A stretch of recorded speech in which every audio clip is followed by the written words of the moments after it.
Mpendwa popote ulipo na kusalimu. Ujambo. Anayezungumza nawe ni Senior Pastor Mutuma. Wakati huu ningependa kukukaribisha ili uweze kushirikiana nami katika kujifunza neno la Mungu. Neno ambalo tunaenda kujifunza ni neno ambalo linatokana na wimbo usemao furaha gani na ushiriki. Wimbo huo ndio ningependa tuweze kutafuta ujumbe ndani yake. Hebu niweze kuimba wimbo huo kama ulivyoandikwa kwa lugha ya Kiswahili. Lakini niruhusu kwanza kabla ya kuimba tuweze kuomba. Baba, kwa jina la Yesu sema nami kupitia kwa wimbo huu.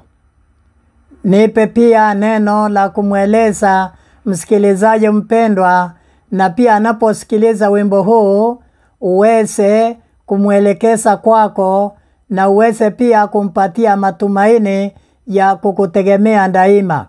Kwa jina la Yesu nimeomba. Amen. Mpendwa, hebu nijaribu kuimba wimbo huu. Ninaweza nikaimba fungu la kwanza na chorus yake. Mafungu hayo mengine nitaweza kuwasomeeni. Furaha gani na ushiriki neke tegemea Yesu tu. Baraka gani tena amani neke tegemea Yesu tu.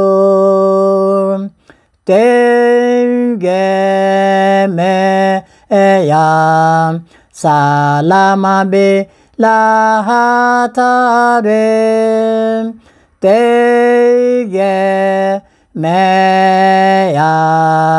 Tegemea Mwokozi Yesu. Fungu la pili linasema nitaiweza njia nyembamba nikimtegemea Yesu tu. Njia tasinde kuwa rahisi nikimtegemea Yesu tu. Fungu la tatu, sina sababu ya kuogopa nikimtegemea Yesu tu. Atakuwa karibu daima nikimtegemea Yesu tu. Wimbo huu mpendwa ulitungwa karne ile ya 18. Wimbo wenyewe ulitungwa na mtu mmoja katika nchi ya Marekani. Mtu huyo alikuwa anaitwa Anthony Johnson. Professor Anthony Johnson. Professor Anthony Johnson alisaliwa tarehe 1 mwezi wa 5 mwaka wa 1858. Napenda niseme ya kwamba yeye aliposaliwa katika nchi ya Marekani, na inasemekana ya kwamba siku moja aliingia katika chumba chake cha kulala alichokodi Samunda katika mji wa Alabama. Na alipoingia katika chumba kile akapata ametumiwa barua 2 na marafiki zake. Na zile barua zilikuwa zinaelezea jinsi marafiki zake walivyopata msiba wa kufiliwa na wake zao.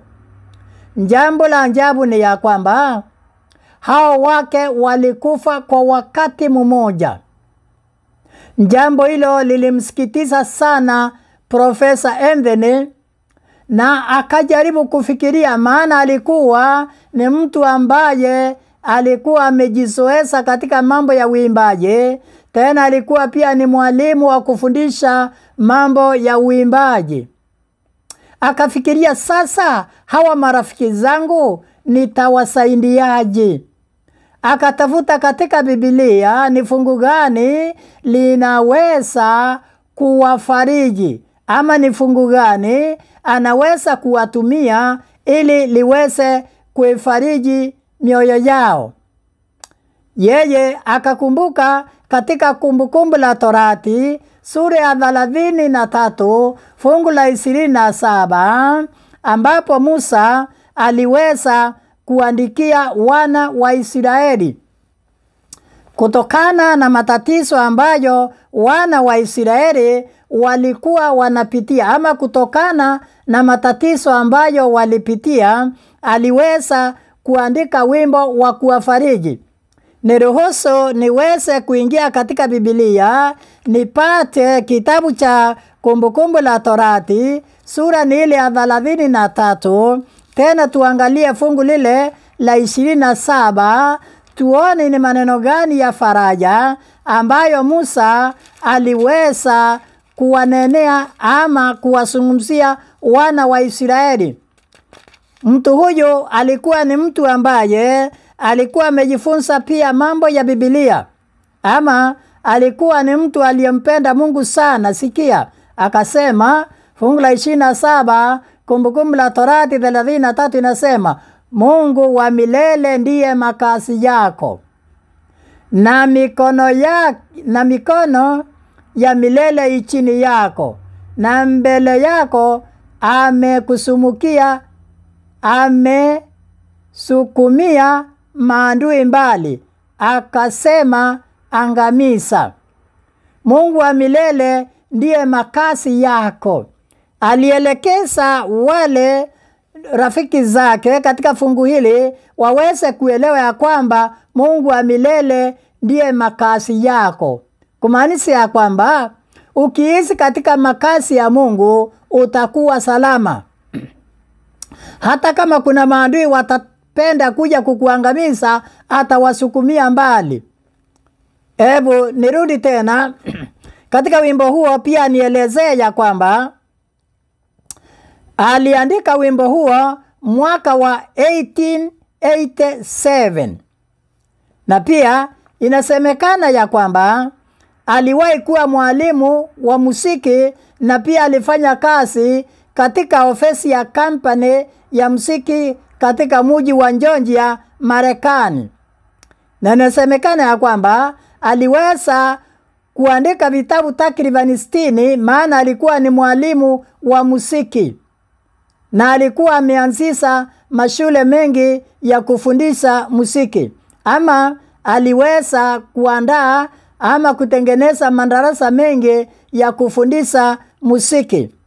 Na inasemekana ya kwamba alikufa tarehe 16 mwezi wa 9 mwaka wa 1924. Lakini pia anapenda nikuambia ya kwamba alikuwa ni mzee wa kanisa la Presbyterian. Alikuwa ni mzee wa kanisa la Presbyterian. Sasa mpendwa, ningependa tuangalie kwa kifupi katika wimbo huu. Tuanze na lile fungu la kwanza ambapo anasema, furaha gani na ushiriki nikimtegemea Yesu. Ni furaha gani na ushirika ninapomtegemea Yesu? Ni furaha gani ninaposhirikiana na Yesu na kumtegemea? Ni furaha gani? Enda pamoja nami katika Yeremia sura ya 17 fungu la 7 ambapo inasema, nikinukuu, amebarikiwa mtu yule anayemtegemea Bwana. Yeremia anasema ya kwamba yule mtu anayemtegemea Bwana amebarikiwa. Kubarikiwa huku ni kubarikiwa aidha kiroho, aidha kimwili, aidha kimapato. Hata kama umefiliwa, Mungu atakuletea baraka kwa njia nyingine. Ndio?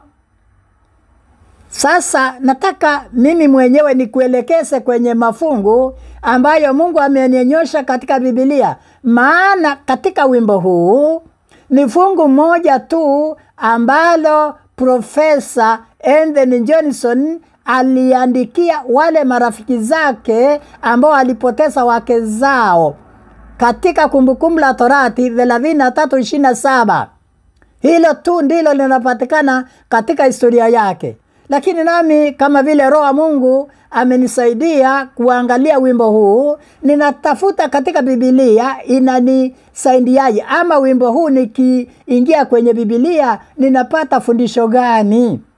Ni ya kwamba alipoandika furaha gani na ushirika nikimtegemea Yesu, ni kwamba Yeremia anasema amebarikiwa mtu yule anayemtegemea Bwana. Lakini nikiangalia chorus ambayo inasema tegemea salama bila hatari. Tegemea mahali ambapo ni salama, ambapo hamna hatari. Tegemea mahali ambapo ni salama, ambapo hakuna hatari. Zaburi 125 fungu la kwanza nikinukuu inasema, wamtumainiao Bwana ni kama mlima Sayuni.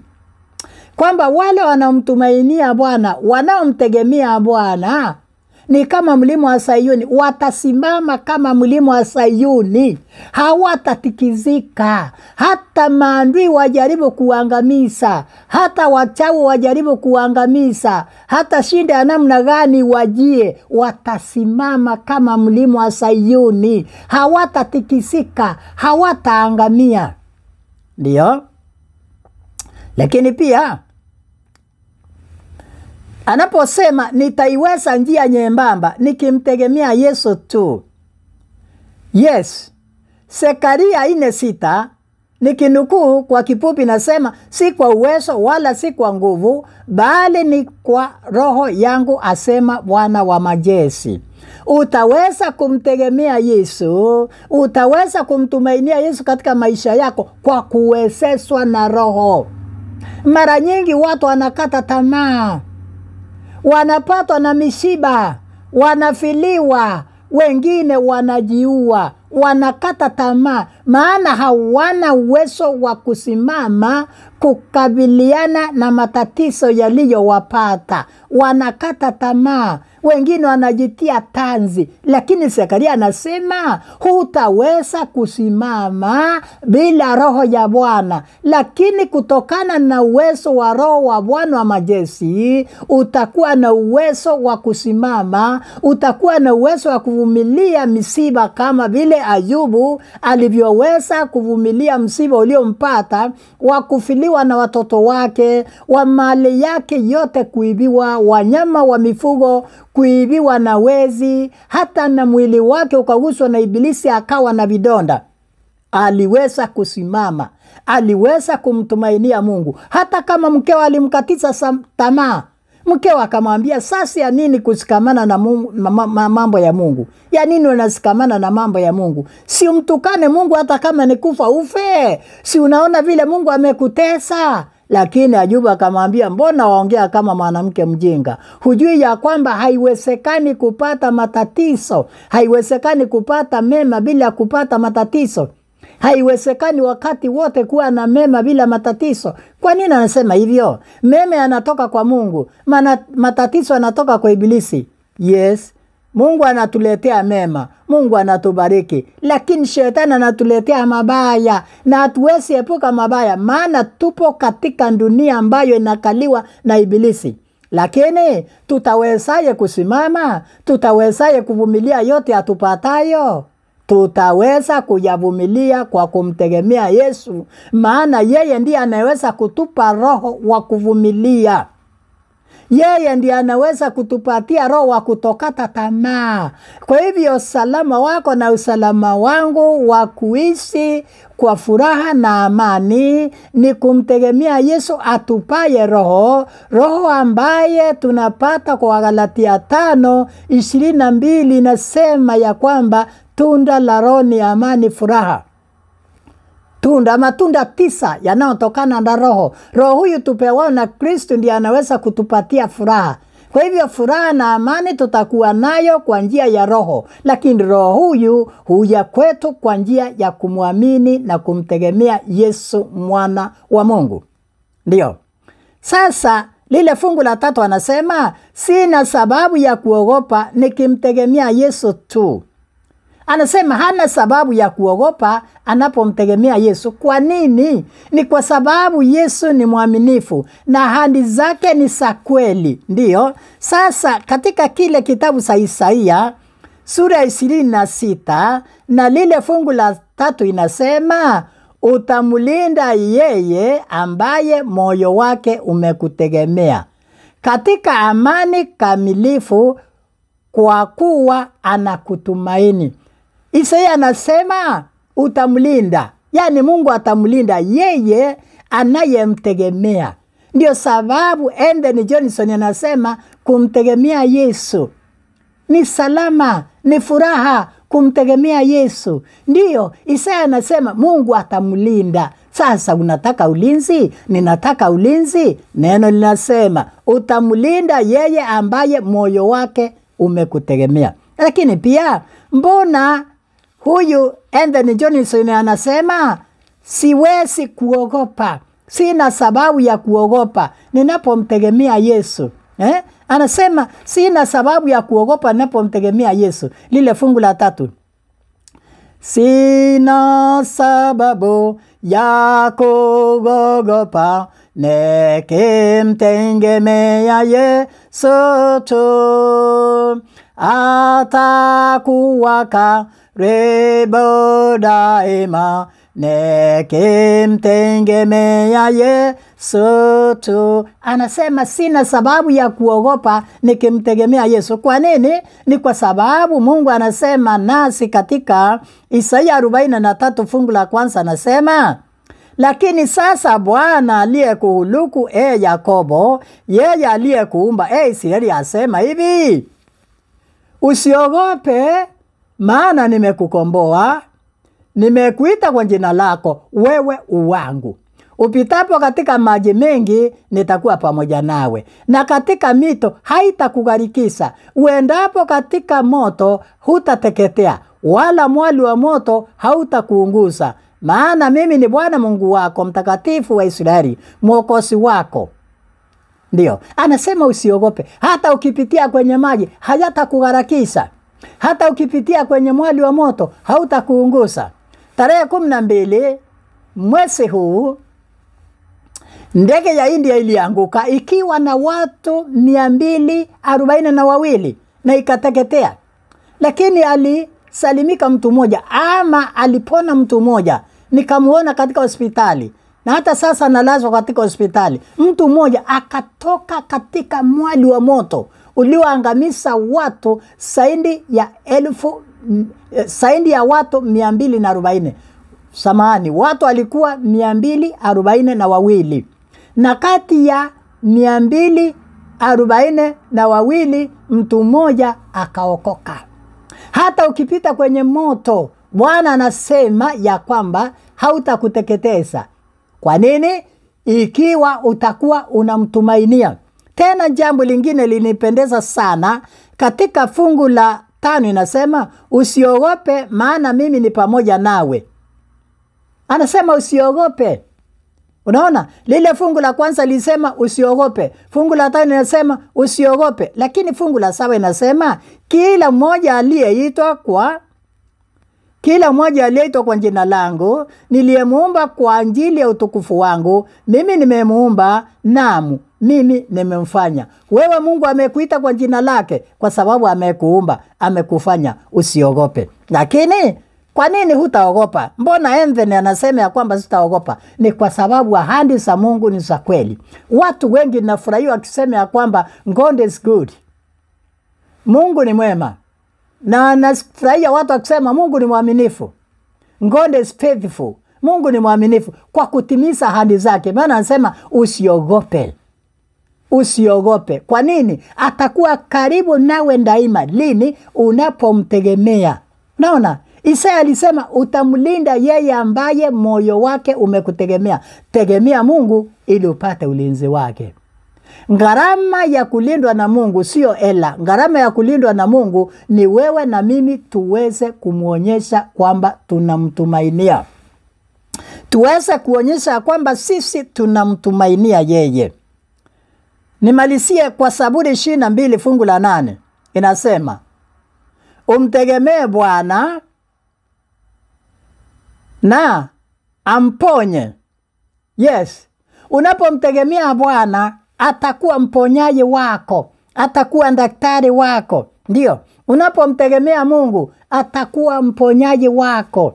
Wakati mpendwa, nataka kukualika katika wito huu wa tumaini, wito huu wenye baraka, ambao unasema utamlinda yeye ambaye moyo wake unakutumainia.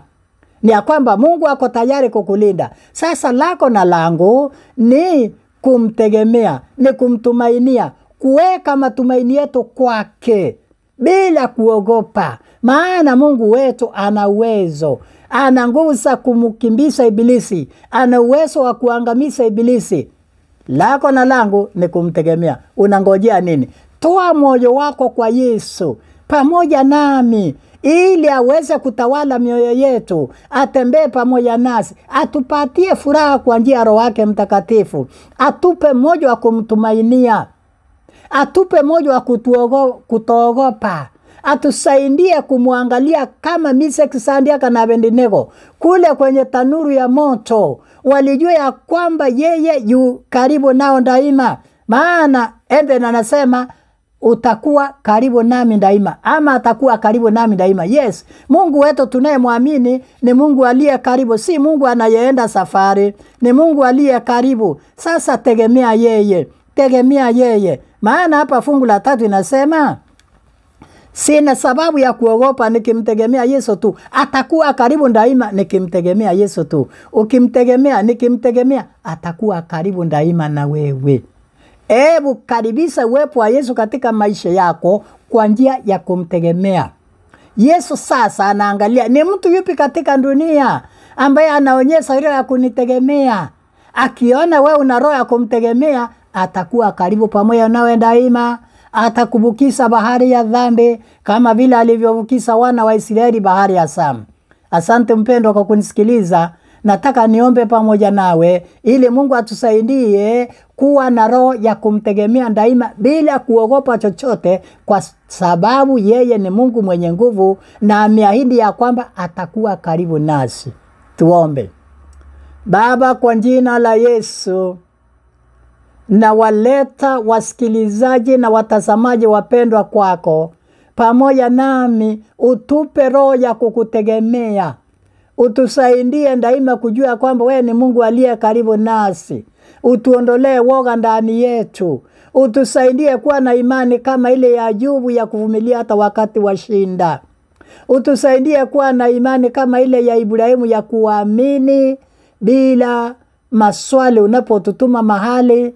Baba, kwa jina la Yesu, ninaweka msikilizaji mpendwa mbele zako ambaye anapitia kwenye changamoto ya magonjwa, ya maisha yake kukumbwa na matatizo mbalimbali, aidha ya kukosa pesa, aidha ya kuwa na majirani wabaya, shinda yote ina yote ambayo inatuelekea. Kwa jina la Yesu Baba, naomba utuondolee, tufanye kuwa watu wa kukutumainia daima, kama vile waumini wa zamani, kama vile Ibrahimu na wale wazee wengine wa imani walivyokutumaini. Bariki msikilizaji atakayenisikiliza na atakayenitazama katika YouTube ya channel yangu, hata wasikilizaji wa Tuliza FM pata kuwabariki kwa jina la Yesu Baba nimeomba. Amen. Mpendwa msikilizaji, endapo ungependa kujua mengi ambayo nimefundisha, ninaomba utembelee channel YouTube yangu ambayo utapata kwa jina Pastor Mutuma Senior. Utapata mengi ambayo nimefundisha. Lakini endapo ungependa nikifundisha fundisho liingie kwenye simu yako mara moja, ninaomba usubscribe. Hebu niwashukuru wale walio subscribe, kwa sababu naamini wanapata ujumbe mara moja ninapotuma kwao. Mungu akubariki na akutendee mema. Lakini pia ningependa, ikiwa wewe hata huna simu ama huna njia ya kupata ujumbe huu, naomba tu utegee redio itayo Tuliza FM 92.4 kila siku ya Jumapili saa 2 mpaka saa 3 utakuwa unapata ujumbe wangu ukirushwa katika redio hiyo. Asante kwa kunisikiliza. Mungu akubariki na akutendee mema. Amen.